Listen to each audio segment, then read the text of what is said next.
Hey everybody, Janie Lavelle here from Sage and Seer. Welcome to my channel. If you're new here, then Sage and Seer is all about homeopathy, holistic healing, and all kinds of various different modalities to help people find balance and harmony in their health and their life.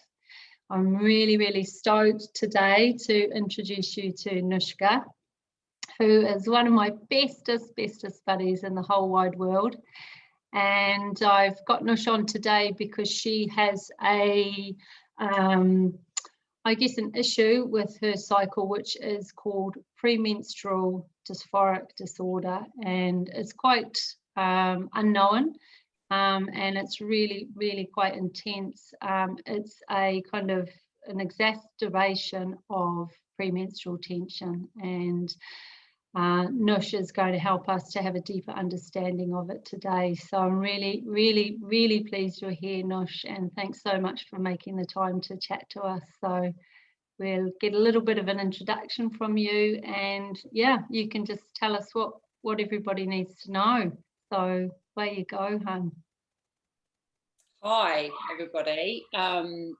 Firstly, obviously I've got to say thanks to Janie for having me and for allowing me to have a voice with this. It's the first time I've spoken publicly about it. It's taken me a while to get the nerve up to do it because PMDD is a mental health issue primarily, and that is very exposing, as you can imagine, to put yourself out on the internet as putting my hand up to say I have a mental health disorder.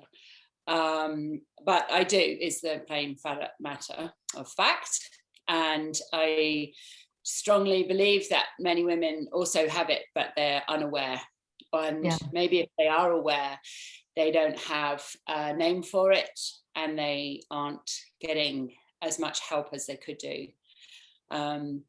It's a funny thing, the name, the diagnosis, because it puts you in a box, which is for me never a good thing. But overall, I think it's helped me so much, and it's helped me to connect to other women who have PMDD, which is absolutely invaluable. I don't know what I would do without my online tribe now, just to be heard and have a safe place and just to get information from as well.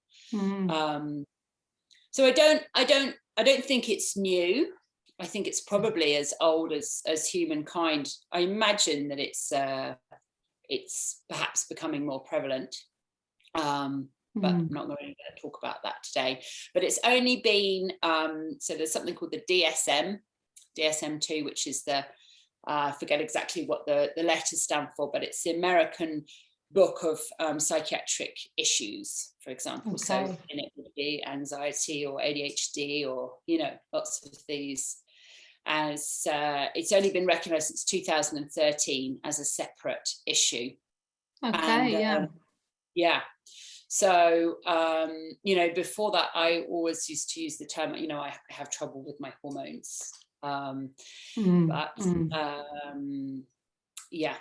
now they have a different name from it, and because there's there are so many studies being done right now, which is fantastic, but there haven't been that many so far.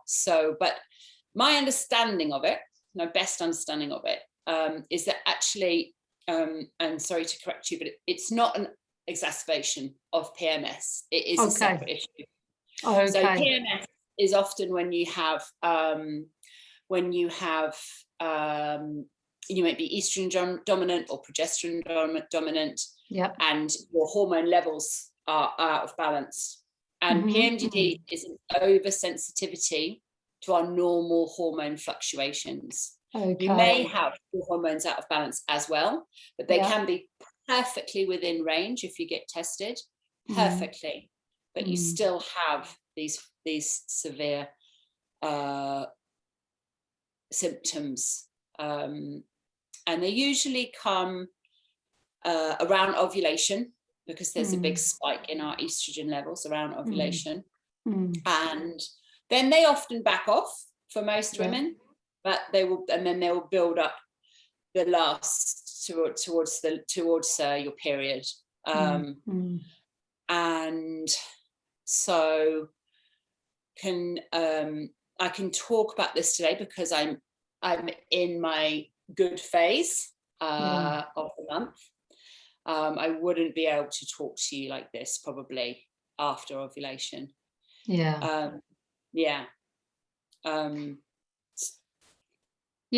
Talk, Noush, then I guess that's a really good kind of introduction to what it is. And so when you say the DMS and 2013, is that when they kind of labelled it as PMDD? Yes. And actually realised on a medical level that it was a thing? Yes, exactly. Yeah. Okay. Yeah. So it's relatively new in terms of being recognised as something. I mean, I totally get you when you say it's probably been, around since women have been around, but that it's been actually clinically and medically recognised as a mental health imbalance, and not just a hormonal imbalance.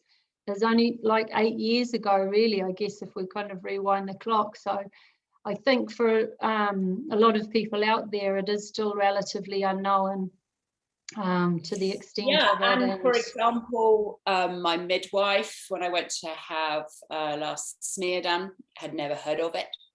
Oh wow! She didn't know the name. Yeah. I have been leading my doctors all the way down the line. Always tried to treat it without pharmaceutical drugs until about 4 years ago. But since I have been going to the medical profession, I'm literally writing my own prescriptions. Well, no, they write them, but I tell them what to write. Yeah. Which is quite unnerving, I have to say. But I seem to know more about it than them. Which, but it will catch. I mean, I think it will catch up. For sure. Absolutely, yeah. I forgot to introduce myself. Sorry, I was going to say. I'm 44. Yeah, I'm a mother of 2, and I live in France. I love the outdoors. I love sports. I particularly love skiing and snowboarding and mountain biking and surfing. I'm a big outdoor girl, camping and fires and just living outside. And I have a wonderful husband of 20 years who is a rock for me so much. Can't believe we've actually made it through all this shit together, but amazing. And very lucky and have a really loving family. Very lucky to have that, really a great support group, great friends. And which I am aware of. I think that my mother had PMDD as well. My sister also has it. But the statistics are that most people who have it, I don't know the exact number, but a huge majority of the women who have it have had major trauma in their lives, which is just an interesting thing to know.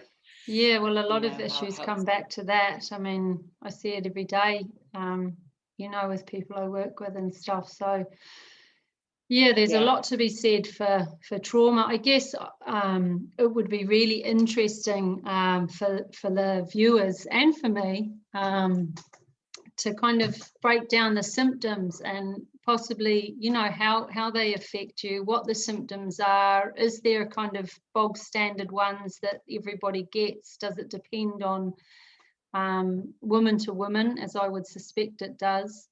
And just give us an idea, Noush, of what goes on. Is it all mental, physical? I know there's so many layers to this. So for me, there are some physical symptoms, but they are really not an issue compared to the mental ones. So I'm actually going to have an appointment with a surgeon to discuss having either my ovaries taken out or a full hysterectomy soon.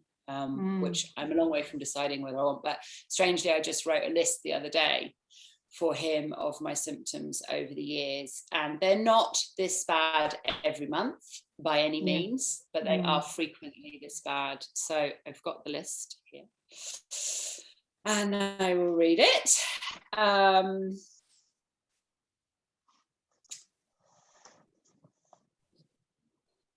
So panic attacks, violent rage, severe fatigue where I'm unable to get out of bed, depression, chronic insomnia, anxiety, brain fog. That is getting worse rapidly. That's one of the reasons it's taken me such a long time to get around to making this. That's just crippling me, really. I'm pretty much unable to work. Some days I really don't think I should be driving the car. Wow. And then I have a lot of physical pain as well. I don't know for sure whether that's attributed to too much throwing myself down hills, or I imagine there is a degree of inflammation, I'm sure. My gut feeling on this is that it is some kind of autoimmune system disorder. It's not proven, it's just what I think, which often inflammation comes, closely, it's in closer conjunction with. I've got another list here. So here are things. No, I'll just talk a bit more about that actually. So for me, as I said, it comes on. It took me a long time to piece together what it was, because I tend to ovulate quite early on day 11, and that's so far away from my period that I couldn't connect the dots. But I guess I knew in my early 20s really that something was the matter. I was only really recognizing the symptoms that were very close to my period, but I also was just quite confused. I can remember feeling really great and really fantastic, and that's the good side of it actually, because there is always a good side to everything, isn't there? The time around my ovulation, I'm queen of the world. I can take on everything, and I am the cleverest, funniest, sexiest. It's a little bit. It's not bipolar, but I have a friend who's bipolar, and it does remind me of it quite a lot sometimes. But yeah, just flying, but not in a jittery, anxious way. Just really very present. But then the crash comes almost like a switch. In fact, exactly like a switch. And it's often when I wake up in the morning. I've done a lot of work, EFT, emotional freedom technique work around my husband, sort of unintentionally really, but unintentionally that I did it, but I found now I don't get angry at him. It used to be very directed at him. The day before he was sex on a stick, and then in the morning I just turn over and I would just look at him, and he would be irritating, and he hadn't even woken up. I would just be like, oh my God. Wow, you're snoring. Oh, and look, you've taken all the covers. And then it literally just builds from there into just rage, absolute spitting, furious rage. It's quite difficult to describe, really. And he's not really doing anything different than he was the week before.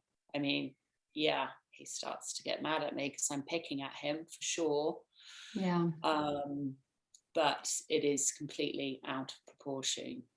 And I have found absolutely uncontrollable, even though you're being unreasonable.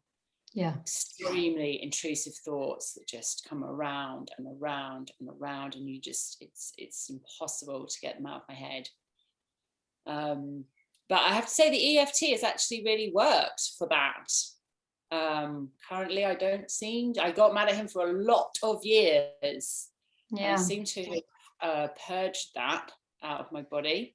You have a really good, from our conversations, Noush and I talk a lot. We're very close. So,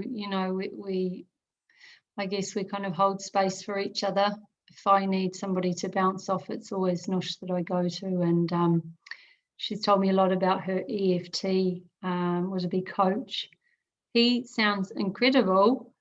You've had some real good breakthroughs with him. So this one with Gav is quite recent, is it? Yeah. That was, well, no, I did the work last year, and it's taken me a whole year to actually realise what's going on. Yeah, to process it. Yeah. And go, do you know what? I don't get mad at you anymore. And I wonder when I stopped getting mad at you. And then we kind of talked it over and decided that it was probably around this time last year.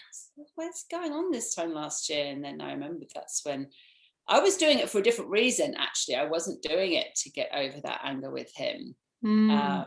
I was doing it because he was going through a hard time at the time, and I wanted to support him, and I wanted to try and get rid of negativity that I was carrying so that I could be more fully there for him. And it's taken me a year to realize that it's kind of filtered into our lives that way, which is amazing.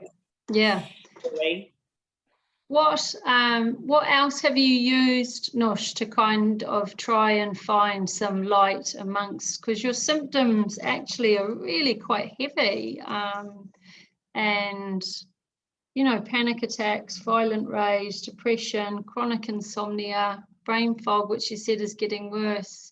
They're really, that's a lot to take on as a mum of two and trying to run your own business. And Noush's husband works away a lot, so she's often a solo mum. So you've built up a really good support network, and over the years you've tried lots of different modalities to help with everything that's gone on. So what have you used, Noush, and what have you found has helped? Well, I've got another list here. I mean, I've been trying to fix this for as long as I can remember, and I feel like, I've tried so many things. I mean, unfortunately, I can only kind of talk about it in this kind of deadpan way, because that's my way of just not breaking down and crying, because those things are incredibly heavy.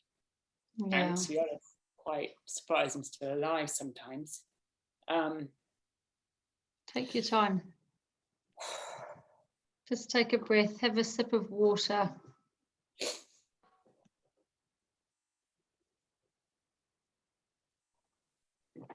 This is why it's so important for me to do this, because there will be other women, and I hope there will be other women who listen to this or who know somebody else that they think, oh yeah, maybe that is them. Yeah. That's pretty much why I encouraged. It was really me that asked Noush to come on and do this, because I know for how many years she's tried so many things, and like she said, she's researched it to the nth degree, and both of us think that by coming onto YouTube and giving her a platform to talk about it, it reaches other women who possibly might not have an understanding of what's going on, and to bring their awareness to that would be really amazing. And that's why we both really are here, isn't it, Noush? I'm so thankful for you to do this, hun, because I know how tough it is. So deadpan or not, crack some jokes if you want. So here's my list. There's probably other things that I haven't put on here, but here's my list. So acupuncture, reflexology, homeopathy, Reiki, faith healers, meditation. Not sure, I think that's just a tool for life really, but for everyone, but there you go. Supplements, many different supplements, diet changes, lifestyle changes. I've been to see a sleep specialist, EFT, which is emotional freedom technique. I'm currently seeing an EMDR, trauma counsellor. I forget what that stands for actually. Those are the more maybe alternative, semi-alternative, some of them. Then I've also tried microdosing mushrooms, taking, currently I am on an SSRI type of antidepressant, which is a serotonin reuptake inhibitor. Yep. Valium, Xanax. I'm also now on HRT. Yes, therapy. That's the newest. Yeah. So for me, acupuncture, I mean, acupuncture was all I did for around 10 to 12 years, and I would have it every month and often twice a month.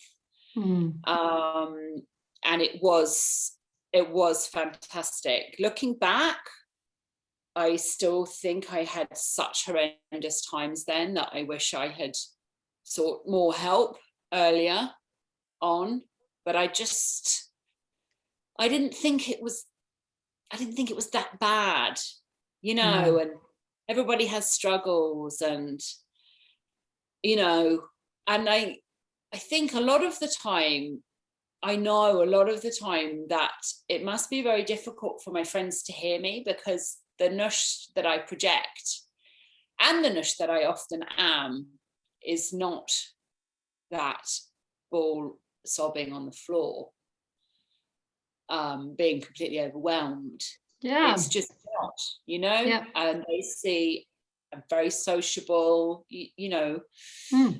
I'm a fully alive woman who is out enjoying the world, and it absolutely must be extremely difficult to marry these things that I'm talking about up, because not very often that people really see me when I'm in the depths. I just tend to hide. My overwhelming instinct is to hide, literally in bed. That's my safest place. I feel best there. So that's from kind of day 11 until, so usually like day 11, 12, 13, and then it gets a bit better, and then day 20, 21 to 28, it really starts to ramp up. And it did used to stop with my period perfectly. That was like most fantastic relief. But I don't know what I would be like if I'm not on the pharmaceuticals now. The normal pattern of it in more women than not, it gets much more worse towards perimenopause, which is where I am now. Okay. I don't think I would cope without the antidepressants currently. They are a double-edged sword, because they do have side effects, obviously. And for many women, they can be really effective if you just take them in the second part, in your luteal phase from ovulation onward. And they were for me for the first couple of years, but now it's changed. And for some reason, when I come off them each month around day 3 or 4 of my period, I have a huge crash, huge. So I've decided to just take them full time for the short time. I'd say your body is kind of grown used to them if you've been on them for that period of time, and it actually needs them now. Maybe, I don't know. Maybe. I mean, I've always tried to have breaks, and sometimes I've had breaks of 2 or 3 months. CBD oil, I forgot to put that on the list. Sometimes I've had breaks of a few months, and I sort of convinced myself that I'm going to be able to do it, and it's maybe manageable for the first month, but it just gets too tiring. It just wears me down too much, trying to deal with all the emotional upheave. And I've ended up going back on them. I mean, for me personally, stress is the biggest trigger. I have a hypersensitivity now, especially to stress. I just can't cope with anything particularly stressful. And I think medically, if you look at that, that's really interesting. I've been reading about it just this past week, actually, on how women who've had surgical menopause, who've had a hysterectomy, struggle with their HRT prescription often when they're stressed, because I think that estrogen is a precursor to cortisol. Cortisol is made from estrogen somehow. So if you are stressed and your body's producing more cortisol, you know, naturally as a human with fully functioning endocrine it's the stress hormone. You would adapt and your body would produce more estrogen. But if you're only getting your patch, which is giving you X milligrams per week, there isn't any there. There isn't any extra there. So, which would feed in actually to your chronic insomnia, because the cortisol affects insomnia, and you know, I've prescribed it for some of my clients who have sleep issues in a low potency to take daily, and that and melatonin also in homeopathic potency can be helpful. But yeah, it's so hard to fully understand and navigate hormones sometimes, because they're always fluctuating and changing, and especially for women, for us with our cycles, it's a really delicate balance. To really kind of, I guess, understand. Has anyone ever prescribed that to you as a prescription, Noush, cortisol? Homeopathically? No, I haven't had that. What about your doctor?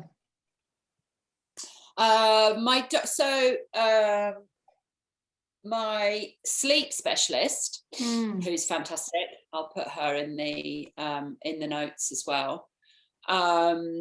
She has said that apparently women with PMDD, they produce less melatonin than an average woman, and they don't absorb it as well either.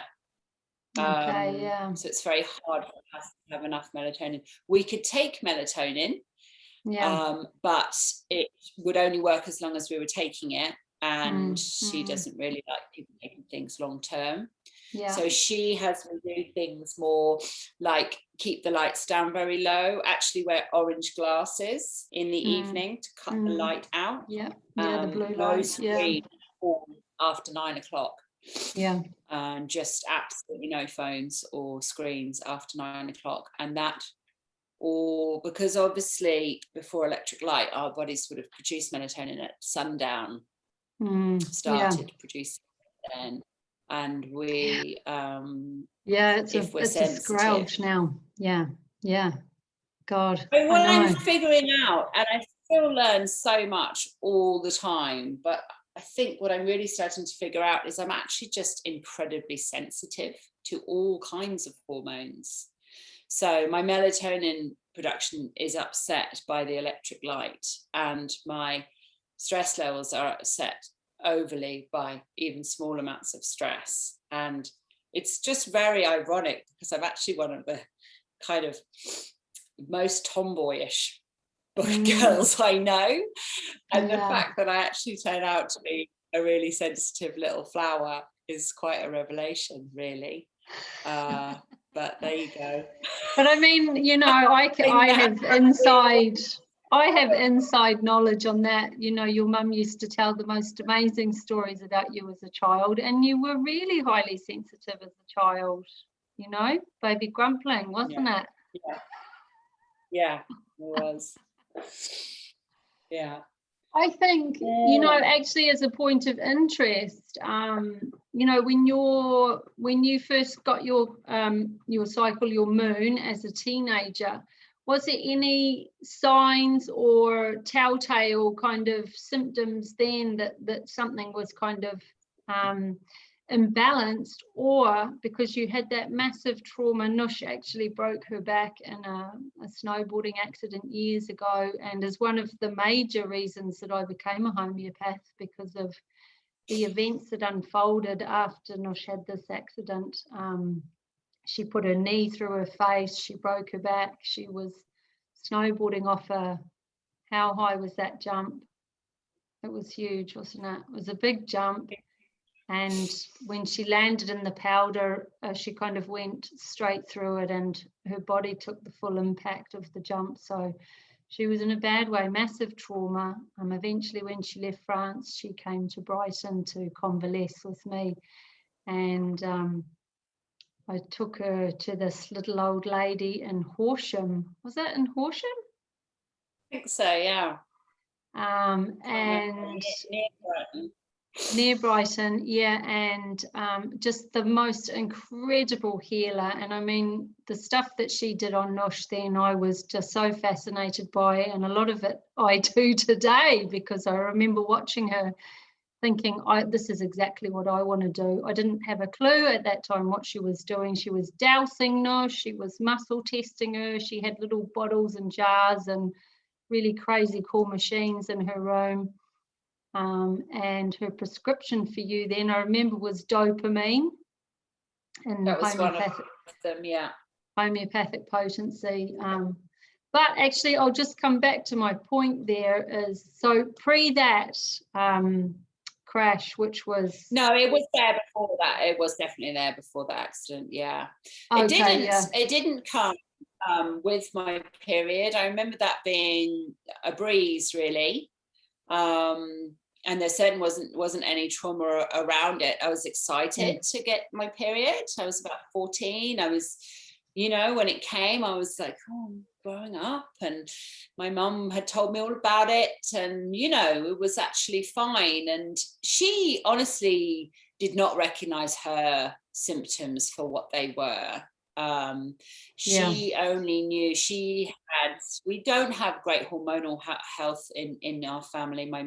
My gran had thyroid problems. My mum and my aunt have both had ectopic pregnancies, and my mum had chronic endometriosis, possibly from the get-go. She said she used to crawl the walls. That's what she always says. Oh, crawl the walls with pain when she was a teenager with her period. But she just really didn't have, I was talking about her the other day, but she ended up having to have an emergency full hysterectomy around 48. I was older than I thought. And after that, her life completely changed. And then she realized that she'd been having these hormonal mood symptoms her whole adult life and had not known what they were. Had that tied in for her then? Was it also for her during ovulation, or was it premenstrual? She says my dad used to say that she was terrible 3 weeks of the month, and then she'd have her period. Okay. And they would fight a lot, and she would just feel overwhelmed, and she got pills from the doctor. She doesn't really remember what they were. I guess they were probably antidepressants. I don't know. Yeah. When it all became too much, she would take the pills. She just thought she was working loads. She had 3 kids and life was tough, and it's just how it was. It's just her. Yeah. And it wasn't until she had that hysterectomy that she realized. Yeah. But yeah, no, it wasn't. It didn't come straight away, but it came in my early 20s. And I started to realize that I felt very paranoid. I felt like I was useless, couldn't do anything, overwhelmed. Overwhelm is just a word which comes up over and over and over and over. Completely overwhelmed. Can't start anything because you just don't know where to start. It's just all too much. Can't break things down into manageable chunks and just chip away at things. It's just a huge wave of overwhelm, and the easiest thing is just to not do anything.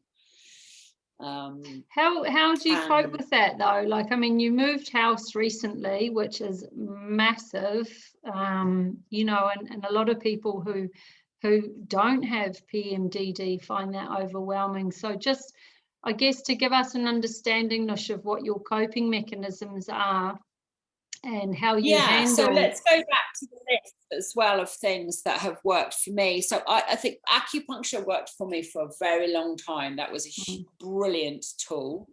I have stopped having it now because it's so painful when they put the needles in. It isn't for most people. If you've never had it, don't panic. It really isn't.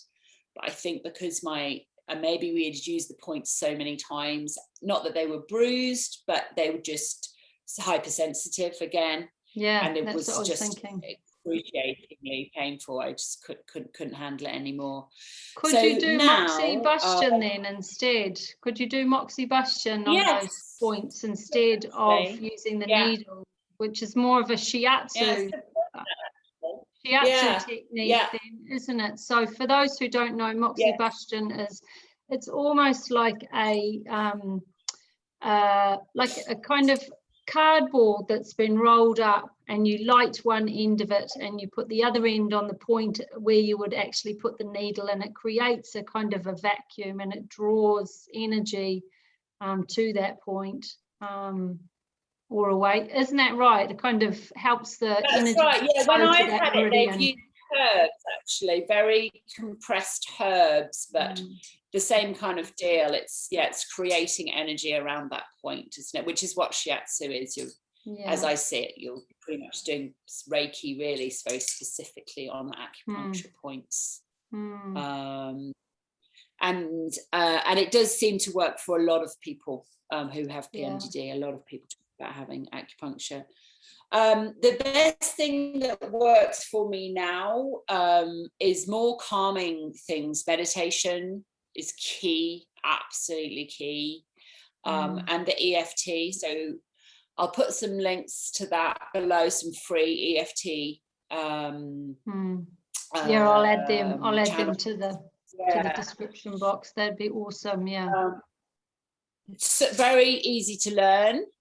You do feel a bit crazy doing it, but it has. I'm quite geeky scientifically, and it has good science behind it. It has a lot to do with the right side and left side of the brain, and it uses acupuncture points as well. But basically, you do a series of points whilst saying things. So I might say, I feel so anxious. I just feel so anxious. And then you try and work through that feeling. Often it comes up very strongly immediately. And then you keep going around waiting for it to dissipate. And I didn't believe in it when I first started doing it, but I absolutely 1,000% know that it works now. It's powerful stuff. I feel it so physically in my body, so much lighter after a good session, and I just my mood can be completely altered by it. So those things. You practice, you've got your own EFT practice. Are you still seeing someone for that? And how often would you see them? Well, I am actually. So I'm seeing this lady weekly at the minute for EMDR, which is almost similar, but I would say much more intense.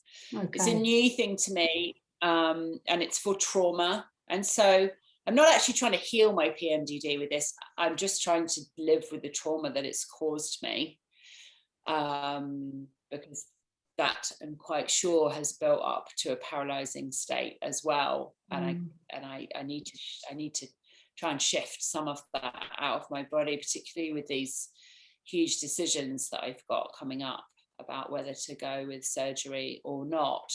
I have to be honest that I mean, with every cell in my body, I want to find a way to heal this naturally. But I do feel like I'm really running out of energy to fight anymore. And I'm a fighter. Yes, you are. But I just don't know how much more I've got left in me. Maybe the EMDR, she does EFT as well in the sessions, but maybe that will give me a bit more strength to carry on. I did just see it, the most fantastic looking course the other day,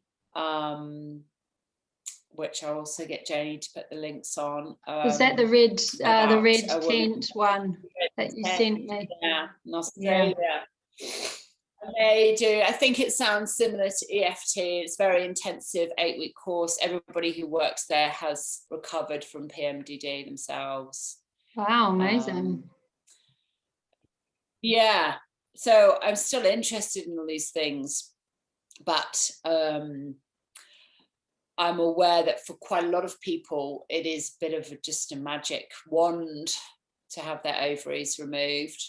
And it finally gives them the opportunity to just enjoy their lives. Equally, there are many risks involved, and obviously you've cut out part of your body, which is a very functioning part of your body that has very many roles to play in all your systems. So it's a huge decision. I'm just trying to research at the minute and get as much information, as much firsthand experiences as I can, which brings me very much to, and I cannot believe I haven't spoken about it yet, but to a website called IAPMD, which is, well, it's a movement, actually. It's a charity and an organisation called the International Association of Premenstrual Disorders. Great. And it is, it's just amazing. I cannot tell you how many times I have looked at that website, probably thousands. There is so much information on there, and anybody, that's your first port of call. That is absolutely, and they update it regularly. They update it on the ball, completely on the ball. They Brilliant. have doctors from all around the world on their board who are running the ship. They are putting any new studies, any new information that's coming up about PMDD, it's going on there. They have a huge system of peer support that you can reach out to, whether you feel suicidal or just terrible. They have, I think, 7 different Facebook groups, depending on which one that you think you most connect with. The one amazing. I'm on right now is for people considering during or post surgical menopause, and I'm just learning so much off that from other women's experiences.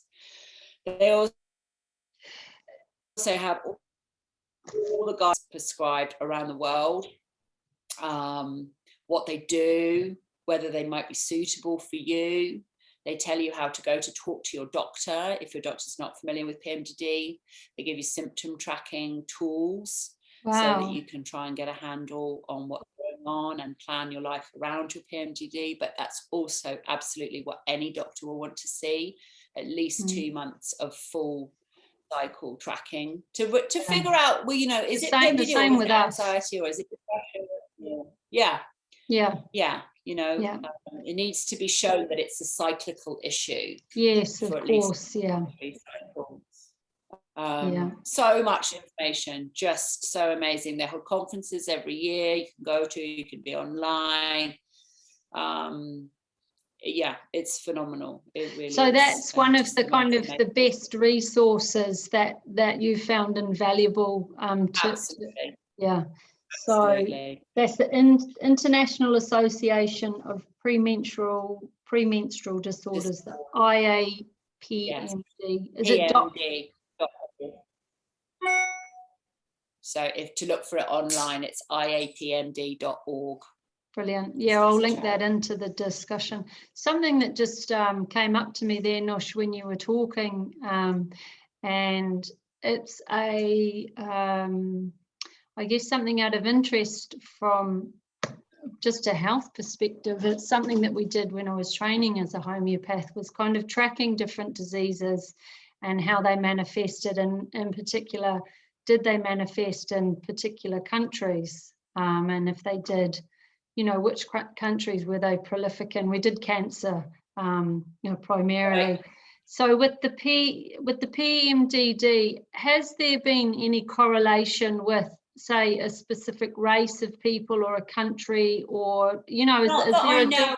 I don't know that much about that, but I have read more than a few times that it is completely, almost universal around the world.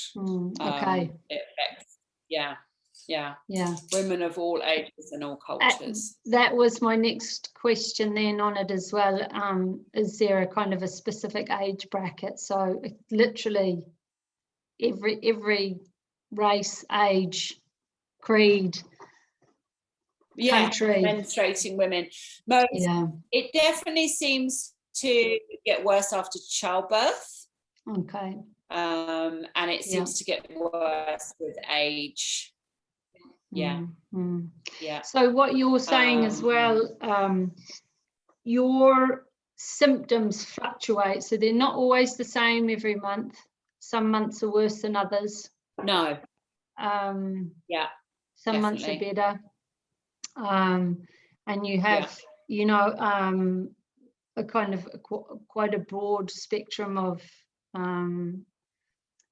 symptoms and stuff. So is there anything else that you've noticed, you know, that is worthwhile telling everybody? Have you had insight with nutrition? Because I think that's huge. And is there particular foods that you know nourish you more than others? Absolutely. Yeah. I think it's tricky with food because I do believe that people are so individually made up in what works for them. I agree. It's very hard, really hard to give blanket advice on nutrition.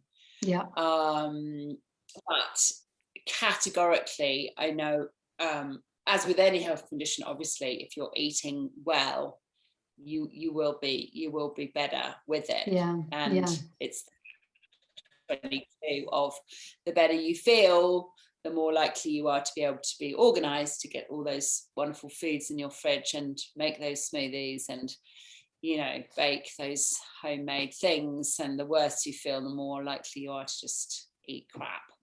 But yes, and I know of an amazing nutritionist. She also has PMDD herself. My sister's been working with her really closely for about a year and a half, and I have actually been cadging off her. Great. Alcohol is a big one, especially in the second phase of your cycle. It has a lot of correlation with the liver. Progesterone is metabolized in the liver, so the best you can do to keep your liver healthy will definitely help.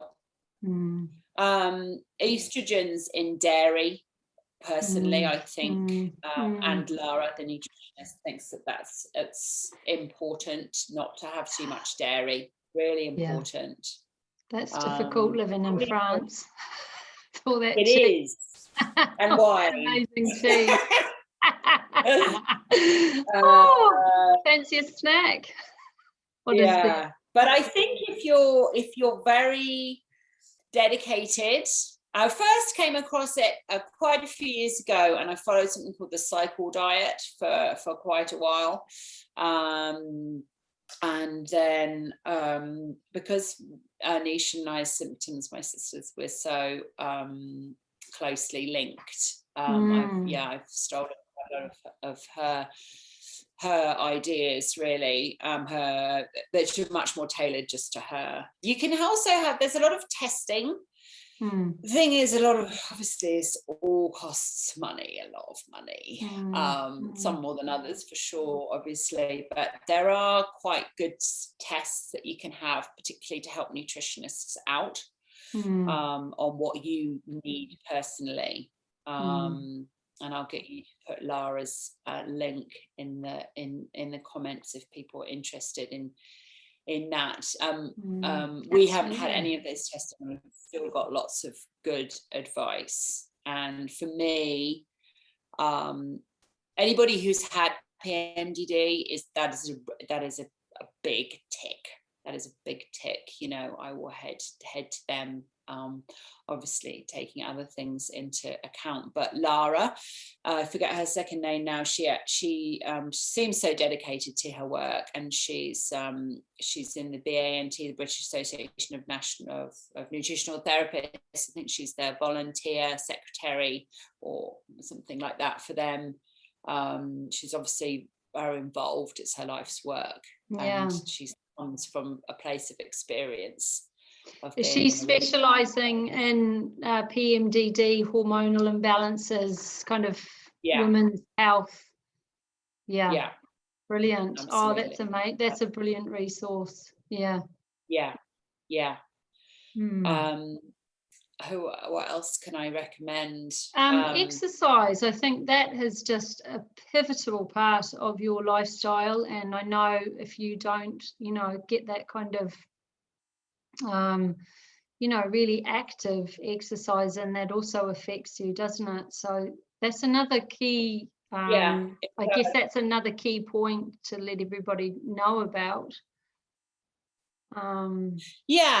I've learned over the years, though, that it sounds obvious, but gentle exercise is actually better. Really. Exhausting yourself, even though it might feel great at the time, depending on what else you've got on in your life, obviously. But if I'm feeling bad now, I'll just go for a walk, and that does the trick. Suffice, I get the fresh air, I get to feel the wind in my eyes and move my body, and I haven't overexerted myself, actually, which feels kind of lame, I've got to be honest, but it's what works for me. Yeah, well, because you were so A-type for so long, I guess of all the people I know, Noush is one of the most adventurous women, and she's travelled the world snowboarding, and she's always up for a challenge, and she's had an incredible life amidst all of this madness with PMDD. So I think if you're happy, Noush, if there's anything else you want to say, words of wisdom, or if you've any more kind of insights, then fire away. Just one, really, I think. I didn't have it pre-planned, it's just come to mind. And it's one that we hear all the time, and I'm still just learning it on a daily basis, literally on a daily basis, is just be kind to yourself. Try to be gentle. Yeah, so important, especially in these times at the moment. Yeah. Just try to take the time that you need, and try to ask other people for what you need, and not feel guilty, and accept that even though your illness is probably hidden, if you had diabetes, or you'd lost a leg, or you had cancer, you wouldn't for one moment not reach out and ask for the help that you need. But categorically, there's women all around the world who are suffering in silence, who are not asking or receiving the help that they need, because they just are worried that they won't feel heard. So somehow we have to join together and make our voices heard, so that we can get the help that we need. So please try to do that for yourself.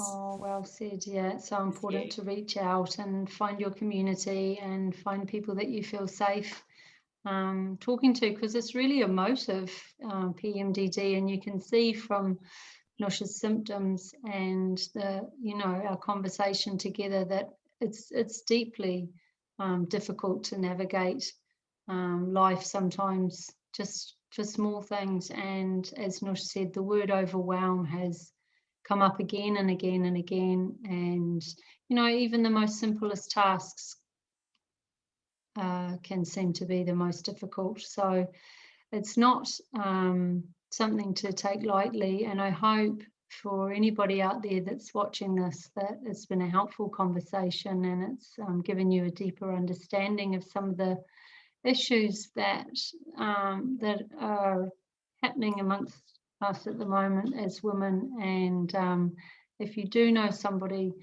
that's having similar issues in their lives, then please share this video with them. Noush is going to send me all the links that are needed and that have helped her on her journey so far.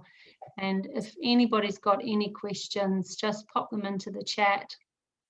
All my details are there, and I'm sure both Noush and I will answer everything as well as we can. If anybody needs more information, then yeah, just give us a shout. So thank you so much, Noush.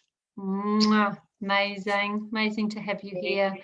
Thanks everybody for all your support and all your love hearts and your likes and your comments, and please do share this video and subscribe to my channel and spread the word and spread the love. And as Noush said, be kind to yourself and be gentle and take care.